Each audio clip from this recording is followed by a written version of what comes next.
City rural ജില്ലകളിലെ കോൺഗ്രസ് അനുകൂല പോലീസുകാർ കടുത്ത അതൃപ്തിയിൽ 10 വർഷത്തോളമായി യൂണിഫോം ഇല്ലാതെ ജോലി ചെയ്യുന്ന ഉദ്യോഗസ്ഥരെ ലോക്കൽ സ്റ്റേഷനുകളിലേക്ക് മാറ്റുന്നില്ലെന്ന് പരാതി. സ്പെഷ്യൽ യൂണിറ്റുകളിൽ ഉൾപ്പെടെ പഴയ സർക്കാർ നിയോഗിച്ച ഉദ്യോഗസ്ഥരാണ് തുടരുന്നത്. ആഭ്യന്തരമന്ത്രിയെ പോലീസുകാർ അതൃപ്തി അറിയിച്ചു. വിവരങ്ങളുമായി ഷമീർ അബ്ദുൾ ചേരുകയാണ്. ഷമീർ, കോൺഗ്രസ് അധികാരത്തിലെത്തി ഇനിയൊരു മാറ്റമുണ്ടാകുമെന്ന് പ്രതീക്ഷിച്ച ആളുകളാണ്. എന്താണ് ഇത് സംബന്ധിച്ച് മനസ്സിലാകുന്നത്?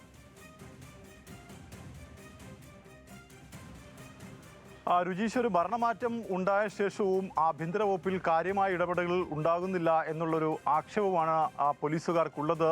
അതിൽ കൊല്ലം ജില്ലയിൽ ഒരു തരത്തിലുള്ള ട്രാൻസ്ഫർ ഓർഡറുകളും എത്തുന്നില്ല. നമുക്കറിയാം, മറ്റ് ജില്ലകളിലൊക്കെ തന്നെ വർക്കർ റെജിമെൻ്റിൻ്റെ പേരിൽ പോലും പോലീസുകാരെ സ്ഥലം മാറ്റി അവരുടെ സ്റ്റേഷനുകളിലേക്ക് മാറ്റുന്നു.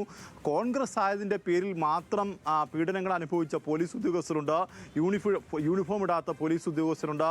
അവരെ പോലും മാറ്റി അവർക്ക് യൂണിഫോം നൽകുന്ന ഒരു നടപടി സാധാരണയായി സർക്കാരുകൾ മാറുമ്പോൾ ഉണ്ടാകുന്നതാണ്. പക്ഷേ അത് ഉണ്ടാകുന്നില്ല. ഈ സർക്കാർ ഈ ദിവസങ്ങൾ ഇത്രയായിട്ടും അത് ഉണ്ടാകുന്നില്ല എന്നൊരാക്ഷേപം പോലീസ് ഉദ്യോഗസ്ഥർക്കുണ്ട്.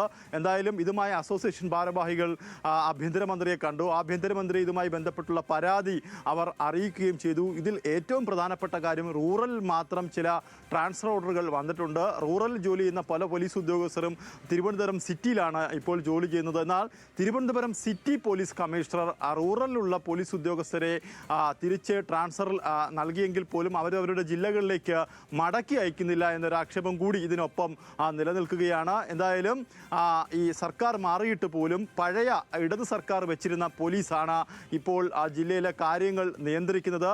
അതിനൊരു മാറ്റം വരണം. പകരം കോൺഗ്രസ് അനുകൂല പോലീസ് ഉദ്യോഗസ്ഥരെ അതാത് സ്ഥാനങ്ങളിൽ പോസ്റ്റ് ചെയ്യണമെന്നൊരു ആവശ്യമാണ് ഇപ്പോൾ അസോസിയേഷനുകൾക്ക് ഉള്ളത്. രുചീഷ്.